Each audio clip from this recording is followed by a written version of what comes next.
Howdy everyone, it's me once again, the one and only Killer Rodan. And today, as you can see, I'm still continuing my Disney movie marathon, where I'll be talking about the movies, of course, TV shows, merchandising, I don't know what are the cases. If it's related to Disney in any shape or form, then yes, I'll be talking about it. So here you are, I reckon. So I'm going to make this fairly quick here, because I'm again going to be look into these individuals whom I called a bunch of softies, because that's what they are. So, to be a bit more exact for those who don't know, it's from the plug-in TV show by Focus on the Family. Man. Yeah, they actually have their own YouTube channel. So, okay. You learn something every day, right?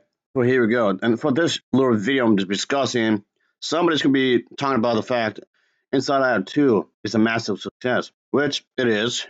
They haven't had a hit for a good while, and it's turned out to be something I really unexpected. So one of these individuals is going to discuss that. Why is it a big success and whatnot? So let's get into it, I guess.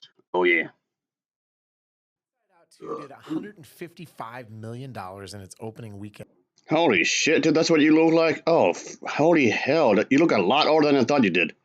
Ugh, anyway. And Paul, what gives? It's amazing. It is I amazing. think that the one thing that would explain it in part is that it is part of a really beloved franchise. What are you even talking about? What are you trying to convey here? How is it that you're at this age, you're at this stage of your life, and your communication skills is terrible? I mean, it might be better than some people I know, but still. What are you talking about exactly? I don't know what he's saying here. I mean, it's only two movies, so I mean, I guess technically it is a franchise, I guess, but okay, it's not like I mean now they have TV shows, like a small TV show at the moment, Inside Out 2, I mean, and Inside Out 1. Both do have a mini series at the moment, but it's not super expansive like Star Wars or anything or Star Trek. So about that. The original Inside Out did some great business. Again, what the hell are you even talking about? What?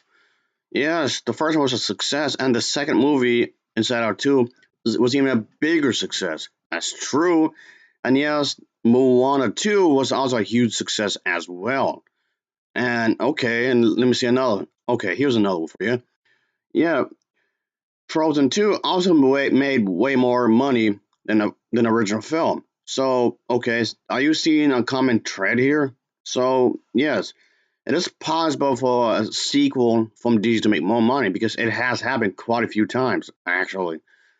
And yeah, here's a few other noticeable sequels that made more money than the first, like Toy Story 4, even though I could have easily just picked 2, 3, and 4 and put on a list if you want to just add that if you want. So, yes, this has happened quite a few times, actually, when it comes to making a franchise. So, there you go, I reckon. I mean, okay, Monsters University is technically a prequel, but still have a point here.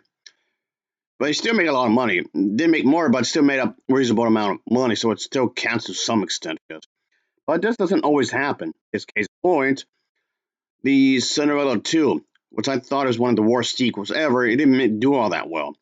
And the fact they had one of the sisters was trying to be on nice all of a sudden, I guess trying to retcon how she was mean in the first, and then there was a third movie. I guess the second movie did so bad, the third movie was trying to kind of retcon that as well. That's my interpretation of it anyway.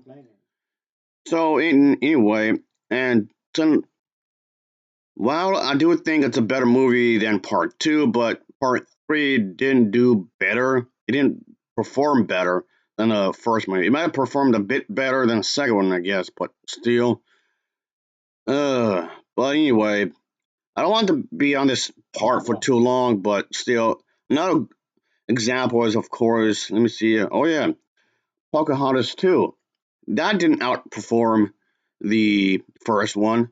So, lesson here is that just because Disney has made a sequel or prequel spinoff or whatever, is that it doesn't necessarily mean it's going to turn out good, even if the first one is really well beloved. So, yeah, about that. People kind of knew the characters. They knew that it was resonant for them 10 years ago. So what? That still doesn't mean that they knew it was going to be a success. It's a gamble. That's how this business works. It's a gamble. I mean, there's a good chance it'll make money if it's a sequel to something, but still, it doesn't mean it's guaranteed. So that really helped you. But another thing that I think helped it is And yeah, about that, another thing is that the used market. There is a used market for literally everything. It could be computers, it could be cell phones, it could be clothing, it could be video games, any other electronics you can think of, movies, you name it. It's literally everything. There's almost practically everything. About 99% of it. There's a used market out there. It's there. So Disney will have to find ways to compete against that as well. I mean, they're doing quite well anyway, but still though, Disney has been around for little, and I do mean little over 100 years, and they're still doing quite well despite a lot of the stuff is in the used market. So it's huge, but that tells you that there's a good sign with that at least for them. that it was really family friendly. What a load of bullshit because that's what you call a conformist bias. Anyway, just look at the recent Saw movie, Saw X. That became one of the highest grossing entries of the franchise, and they made 10 of these at this point. And there's even rumors going around that they're going to be producing even more of these movies. And okay, again, it has something to do with the franchise, so there you go, I guess. So the fact you're saying it has to be family friendly, and that's the reason it made money, that's a complete lie right there. And even if you want to do something like something like this, like we see the images right here you're looking at, that's pretty dark and whatnot. And it's really dark. You can still have that in a Star Wars movie. And that's got gloomy. I mean, really gloomy when you think about it. But okay. So again, you keep everything soft and light and not so heavy-handed when it comes to not just the violence, but more even if the mature situations will have to be dumbed down to make it more accessible. Again, claiming that it's because it's super family friendly is the reason it doesn't lie. Hard to find a family movie that families can go to without worry. That's right. That's one of the dumbest things I've ever heard. Are you referring to stuff like, let's say, Lilo and Stitch? It's because of the hips, isn't it? Yeah, I'm going to say yes. It's because of the hips. I do think so myself.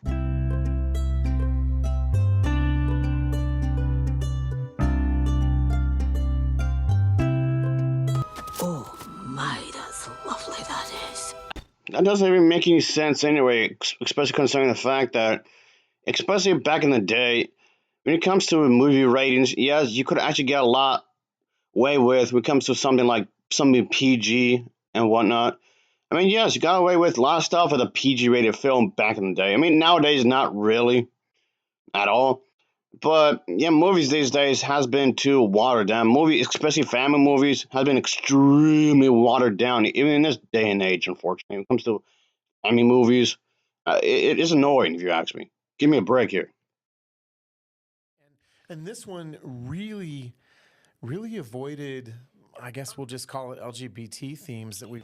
Oh my god, this is more brain rot right here. And you're telling me that just because something has LGBT stuff in it, it equals to not being family friendly? How is supporting gay people prevents it from being family friendly? How? How exactly? And another thing, you weren't paying attention because. All right, this might be looking a bit too much into it, but our shirt right here looks like the trans flag, and the other one people had assumed that it's something to do with the LGBT plus. So if you want something more explicit, here you go. So Riley, how was camp? Okay, we talked about this. We tell them everything. But what about speaking into Coach's office? It's been great. Remember the lie? Are we gonna tell her about the Firehawks? Pardon, excusez-moi. That's good. She goes away for 3 days and all we get is good? And what about the red in her hair? Did she join the game? Welcome back.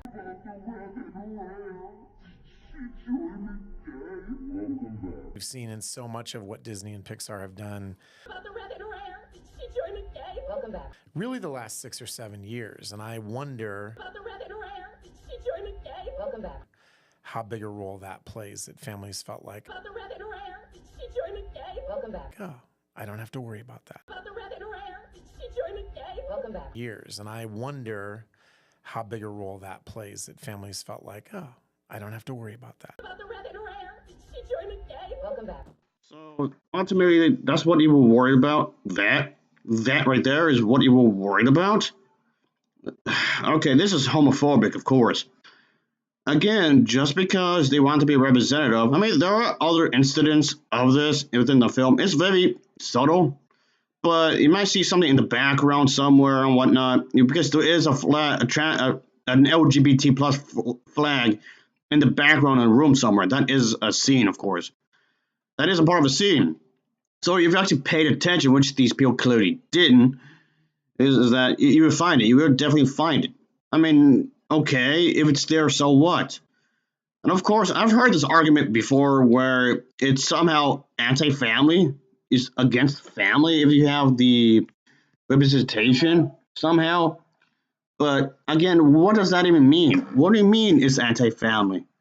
You could have family-friendly stuff and have gay representation. Again, that has happened before. There's gay representation in family-friendly entertainment.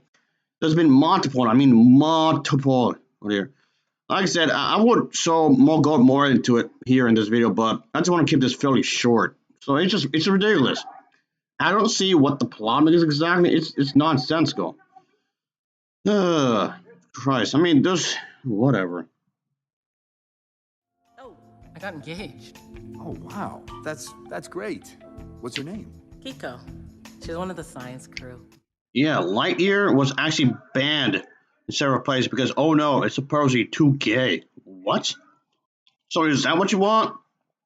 For every LGBT representation in media to be banned? I mean, yes, this film got some controversy as well. This is nothing new, unfortunately. Because, yeah, there was a whole bit here, folks, so I guess that's just, wow. So stupid. This was apparently a thing because the first Inside Out movie was allegedly too gay. Like, what are you talking about? Where was this exactly? All right, that'll be it, folks. I don't know anymore. Whatever.